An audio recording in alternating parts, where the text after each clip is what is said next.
Let's see what the stew has for us today. Welcome to the Gnomecast, Gnome Stew's tabletop gaming advice podcast. Here we talk with the other gnomes about gaming things to avoid becoming part of the stew, so I guess we'd better be good.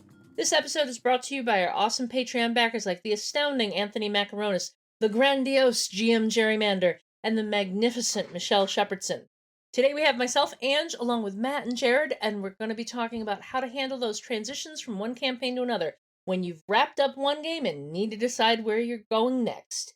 Before we dive into that main topic, though, let's ask our Get to Know a Gnome question. What new game or campaign is on your horizon? Jared, I'm going to start with you. All right. Good time to ask me that, because so basically my gaming is split up between I have a Friday night game, a Sunday night game, and then we have a monthly Saturday game. And the monthly Saturday game is just about to start playing a short run of Spectaculars, which I love Supers games. Some of the people in my group have not been super into playing Supers games, so I'm really excited that they are on board with this. We did a playtest of this for a review that should be out by the time you hear this Gnomecast, and they liked the system so much they were interested enough to actually give this a try as at least a short campaign. So I'm really excited that we have that coming up. That's awesome. How about you, Matt? Do you have anything on the horizon?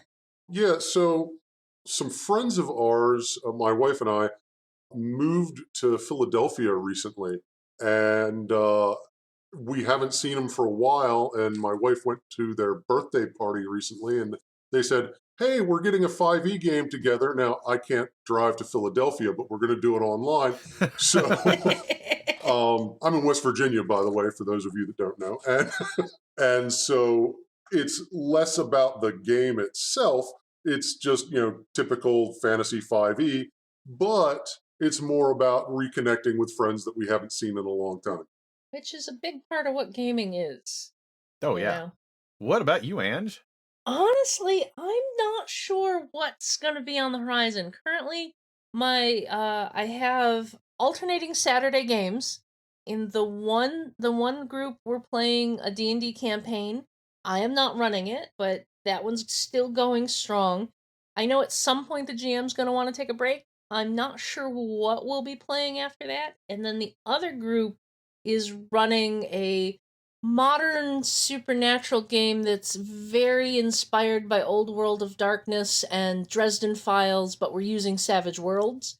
And that one is also going strong, so I'm not sure if we have an endpoint for either of those. One of the guys in the group, who has not been one of our regular GMs, he backed the Kickstarter for Humblewood, which I believe is a 5e hack where you're playing small woodland creatures with class levels. And you get to, and I'm like, as long as I get to play a raccoon. I want to play a raccoon with a knife. So that is probably going to be on our horizon. And I have been promising everyone that I want to revive my Eberron campaign at some point, especially now that we have Eberron in 5e. Yeah. So it's like we definitely want to get that back up and running, but I'm not sure when. And I also don't necessarily want to go from Dungeons and Dragons to Dungeons and Dragons. Because the group is pretty polygamerous, so we'll figure something out. Yeah. But this does bring us to our main topic, because unless you're in one of those mythical unicorns of a group where you've been playing the same campaign for decades, I've heard they exist, I've never seen one. No campaign lasts forever, and eventually you're going to reach an endpoint where your group is going to have to decide what to do next. And today, the three of us are going to talk about some thoughts and tips on how to handle that transition. Jared, you suggested this topic because you're dealing with this right now with one of your groups. So my Friday night game is kind of our dedicated D&D group. Sunday transitions to whatever. Saturday tends to either be short campaigns or one-shots. We're past the halfway point in I'm running the Tales of the Old Margrave adventure anthology from Cold Bolt Press. And so for the D&D group, we were kind of looking at what we're going to do next, because I have coming up, I'm going to have the Empire of the Ghouls, which is also in Midgard, and it's fighting off ghouls, and there's a lot of Underdark stuff in there. But I also recently got the Odyssey of the Dragon Lords book, which is a big Greek mythology-based 5e game from some of the people that used to be at BioWare. And I wanted to present to people, like, in that case, our parameters were already set. It's going to be D&D, because everyone in the group likes playing D&D. But it was a matter of what do we want to do, and part of that feeling was we want to do something that feels dramatically different while still playing D&D, because, like you said, you don't want to keep doing something too similar over and over again. Yep. Which is why we are probably, after having this discussion, going to do the Odyssey of the Dragon Lords next, because doing a Greek mythology-based thing that is all big, save the world, potentially become gods, is a lot different than running around a haunted forest in an Eastern European setting. So that was kind of our thought process there, was kind of looking at what 5e options we had, and then talking about what we wanted to do. How different can we make this while still, keeping this night what we have all decided this night should be. Now here's a question. Does the group have only one GM, or do you have rotating GMs? I am usually the GM. We have like the Sunday game has rotated between different GMs before, but the Friday night game is usually mine. How about you, Matt? Do you deal, from what I understand from talking to you before, you are usually the GM. You usually don't have somebody else that can take the reins? Well, I got to tell you, Ange, I've got nothing. You put on the show notes that the topic was what's next. I thought we were going to talk about the stew pot.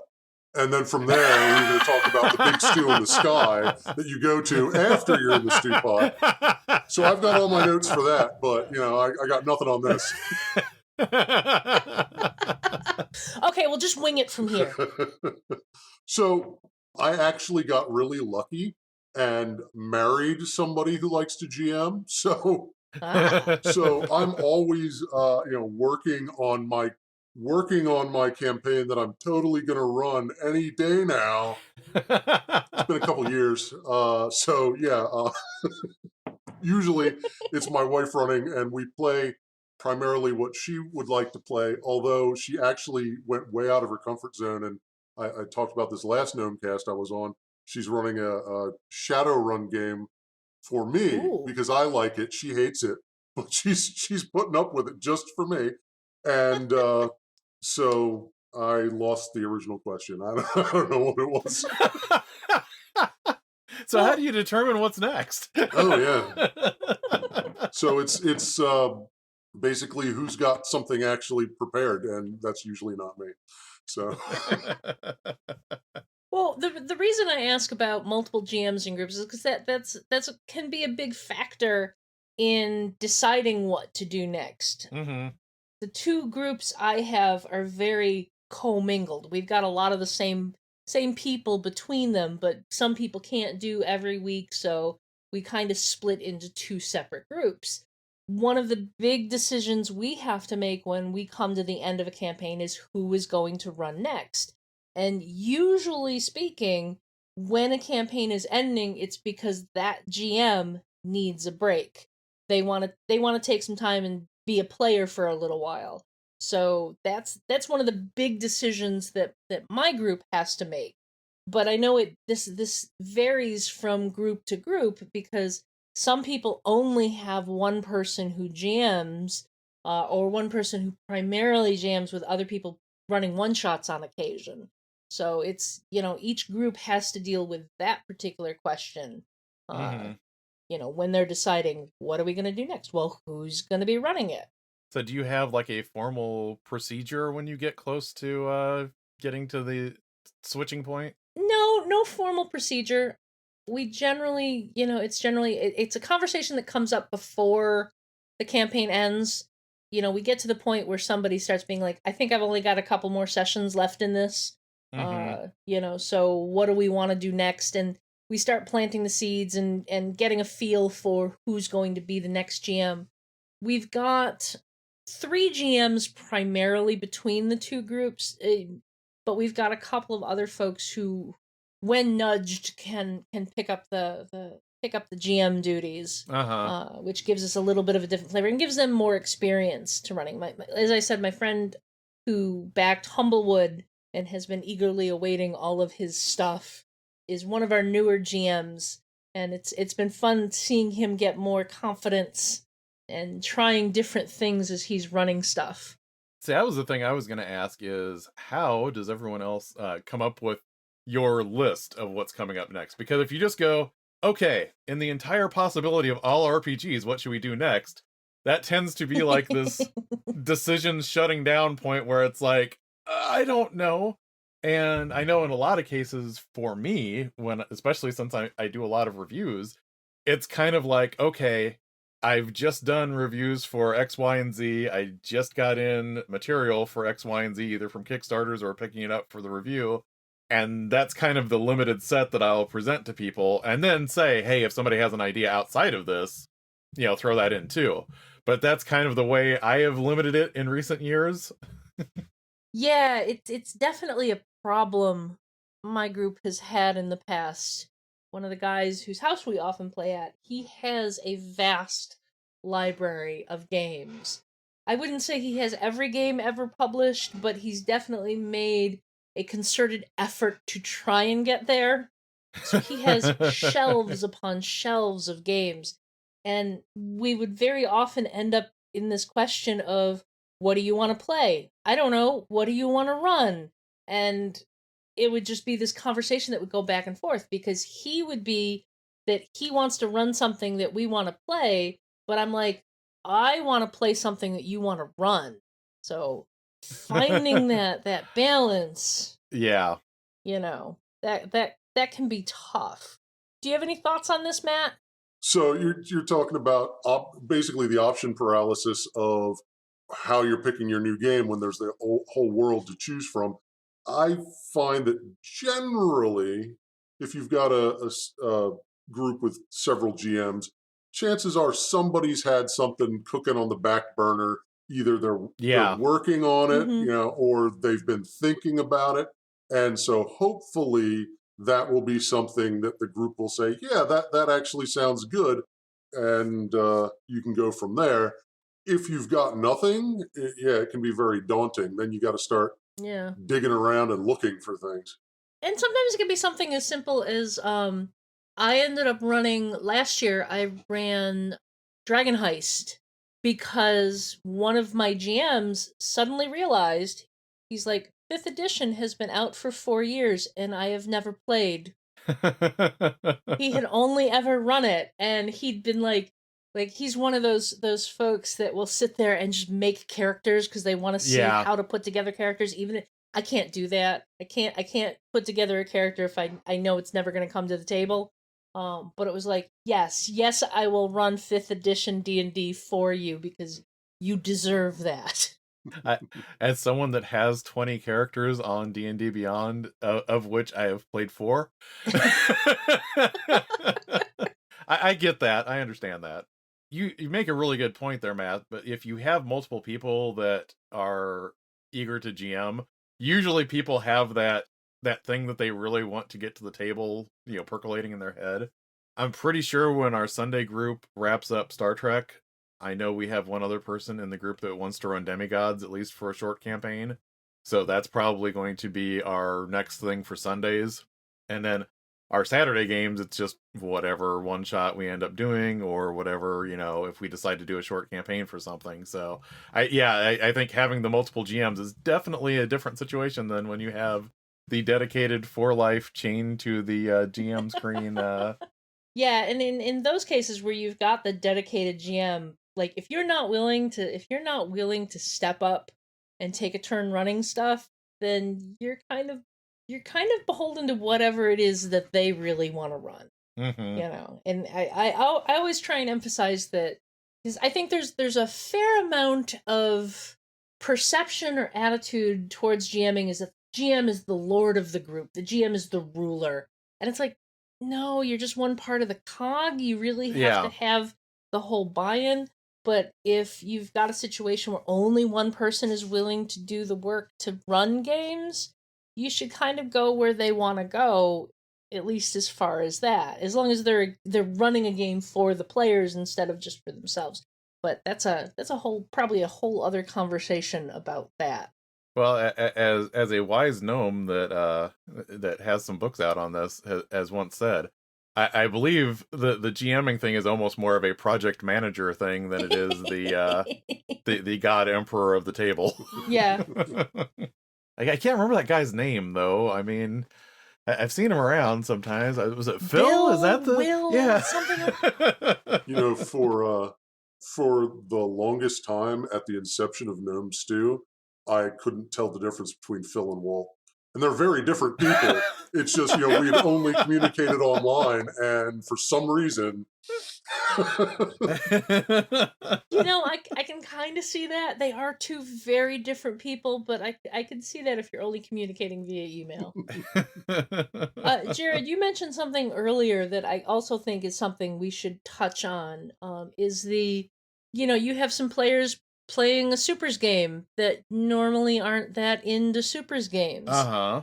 And that's something you have to deal with when you've got, you may not have a complete quorum on what to run, but you've got a majority. How do you get the buy-in of the players who aren't always that into whatever genre or system you're trying to run?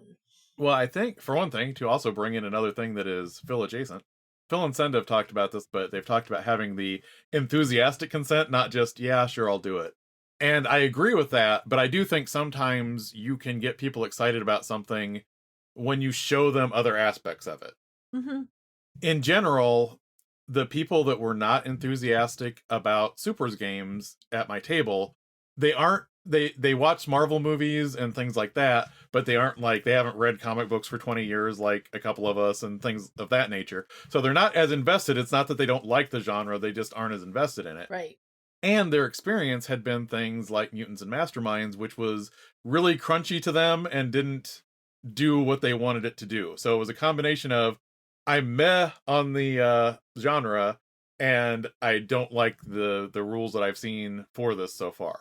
Supers as a gaming genre is a little, like, calling supers in and of itself a genre is a little misleading, because there's a vast variety of games you can get out of that, and like, this is why I am very careful about choosing supers games to play at cons, because a lot of times they just want to play a punch 'em up game without any story, and that's not the game I want to play. Oh yeah, and what's really nice is with Spectaculars that kind of like thawed that out. And actually, the same group that hadn't wanted to play supers games also played a one shot of Masks and loved it.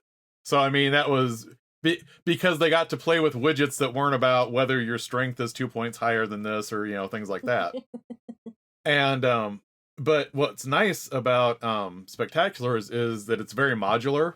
And like when you brought up that you have a lot of subgenres that are also part of the superhero genre, there is like a campaign framework that you pick. Mm-hmm. So you can pick the supernatural framework where you're playing like the to use a recent example, like the Justice League Dark versus the Fantastic Four framework versus the Guardians of the Galaxy framework. And versus the like Defenders framework, where you have the street level the people. Yep. You have like the people running around in space, that sort of framework. You pick a different campaign framework for each of those things. And then like all the powers are really modular. And that got them more engaged with like, I'm not building things based on points. I'm building things based with, I'm going to pick this whole module and drop it onto the game. And that's what populates it. I got to play in a sporadic campaign game that was essentially set in the 1970s, very set in Detroit, very supposed to be street level, and it was set in the Marvel universe, and the GM Paul kept like pulling on the strings of the stuff he knew from Marvel, and he like threw us up against stuff where we kept going, Paul, this is supposed to be a street level campaign. Why are you throwing us up against Mephisto?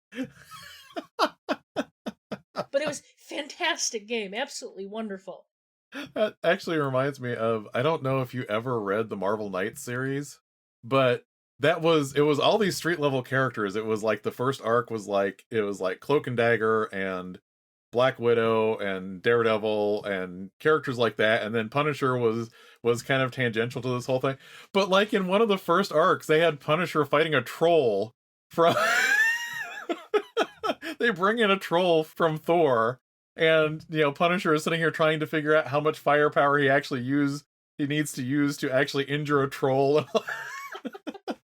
Okay, let's wrap this back to the topic before. So, two of the things that you guys have been talking about actually tie in nicely to an article that I wrote back in 2011.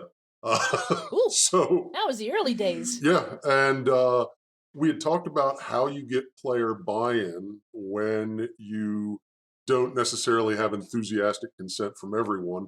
And we had talked about how there's, many different flavors of supers and blah, blah, blah.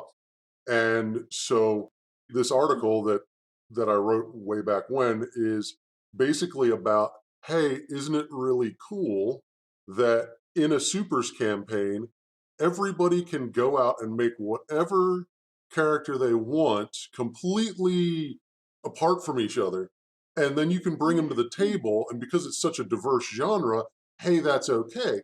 But the hidden gem of this is that you can actually take a look at the origin stories of all these diverse superheroes and say, aha, well, this guy implies that there's a Lovecraftian theme in the background because he got his powers from Cthulhu. And this guy implies that there's this giant government conspiracy because he's a spy that was from MK Ultra.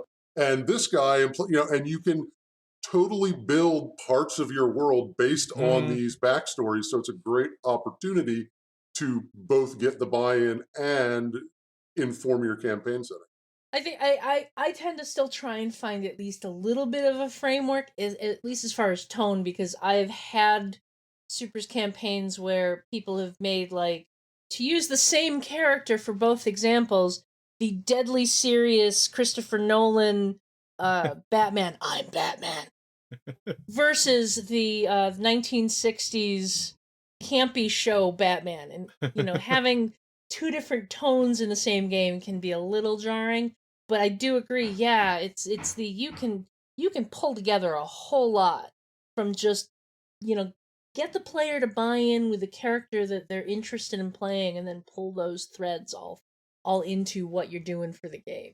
And because it's still top of mind, because it's a recent review that I did, the neat thing in Spectaculars that they do is there's kind of almost like a flowchart type thing where there's a whole booklet where you answer questions about a city and then you answer questions about different elements. And if someone references something that triggers another thing, it tells you another page and you have another thing of questions to go through. So what you might have is once somebody says that they were a super spy, you go to the super spy agency sheet and then you answer the questions on that. And now that's a thing and you have some facts about it in the setting.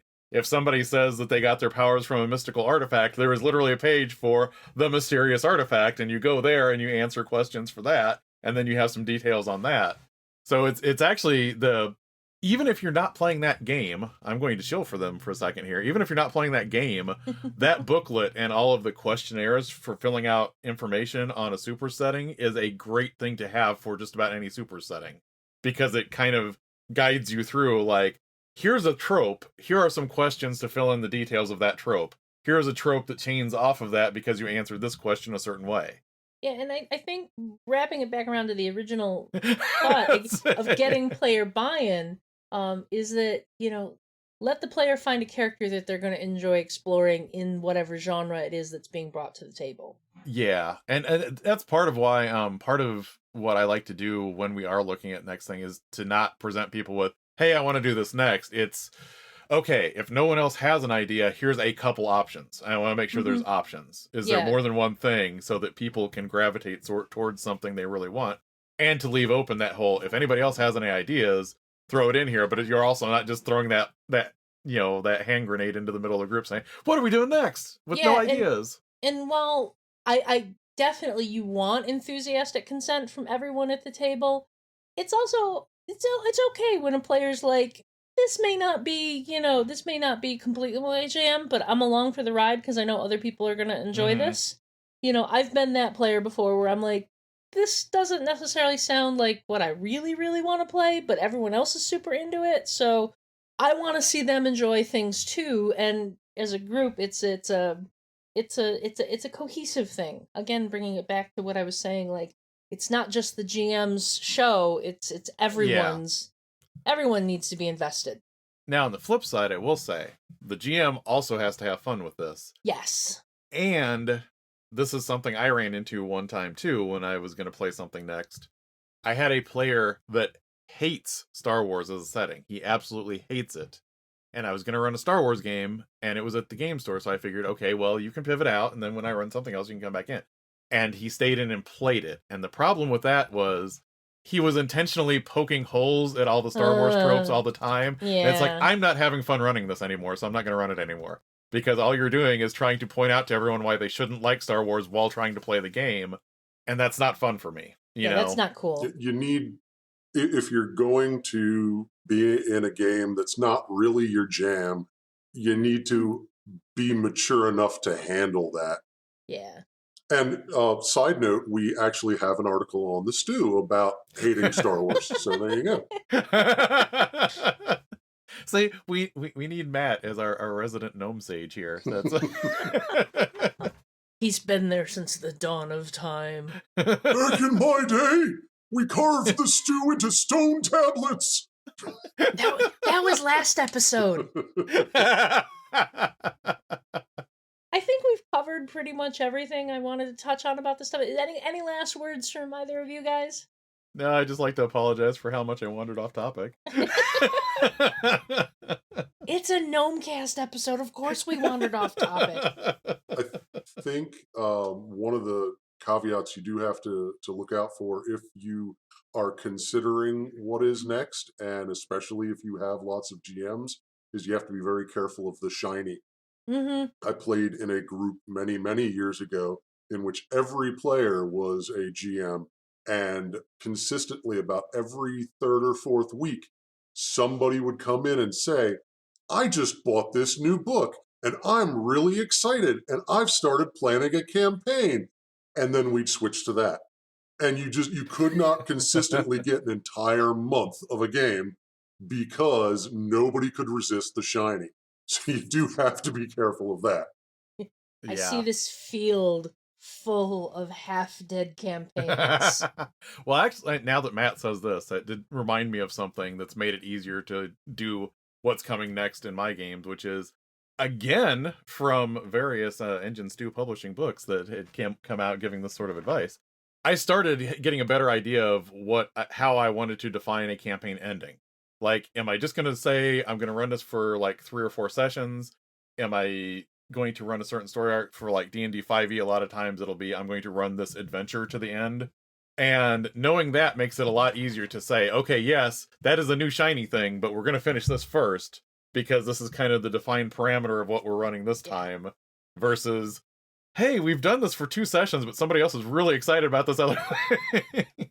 Yeah, or at least, I'm a big advocate for the seasonal game. Run your season, get to the end of the season, and then go to something else, and then you can pick up that other campaign later. Which we've done many times. My Eberron campaign is one of them. The current D&D campaign I'm in is one of them. It's like I like that concept. It prevents GM burnout because you can run it for a set amount of time, reach a good point, and then pause the game so you can experience something else without feeling like you failed at GMing. Yeah. I think we can start getting out of here. Okay? We got another 2-3 hours on this. Come on. This is a short form podcast. We don't go long here. Well, I mean, we do, but I think we pretty much always go long here. Do we need to get Phil and Send on here to define what a short form podcast is? Okay. This show is funded by the Gnome Stew Patreon. You too can become a Patreon backer by following the Patreon link on the Gnome Stew website to the Gnome Stew Patreon. This ad brought to you by Campaign Dice. Do they help you run the game? No, of course not. These dice help you decide what to play by completely randomizing everything about your game. 1 die for genre, 1 die for tone, 1 die to determine power level, 1 massive die to determine system. You may end up playing fluffy woodland creatures in a lighthearted god-level Cthulhu Mythos game, but you'll never have to make a decision again. And isn't that what it's really about? If you're enjoying the Gnomecast, you'll probably like many of the other Misdirected Mark shows. Here's one to check out. She's a Super Geek. She's a Super Geek is an actual play RPG podcast highlighting women as GMs. Join them every other Tuesday for lots of different RPGs and guests. Jesus Super Geek is awesome. Listen to him.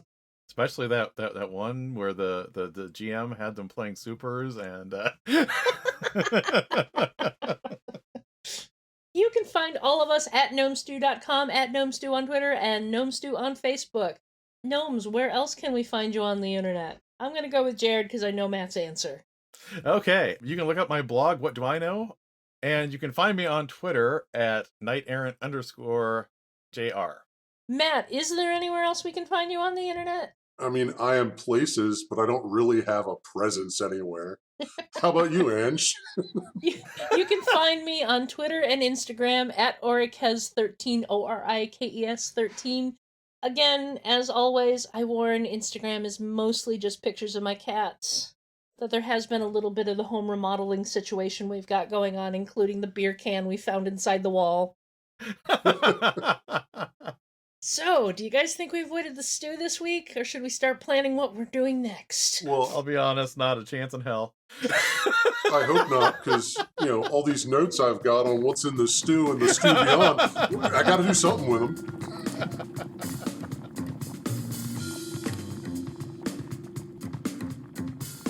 Gnomecast is hosted by Misdirected Mark Productions, the media arm of Encoded Designs.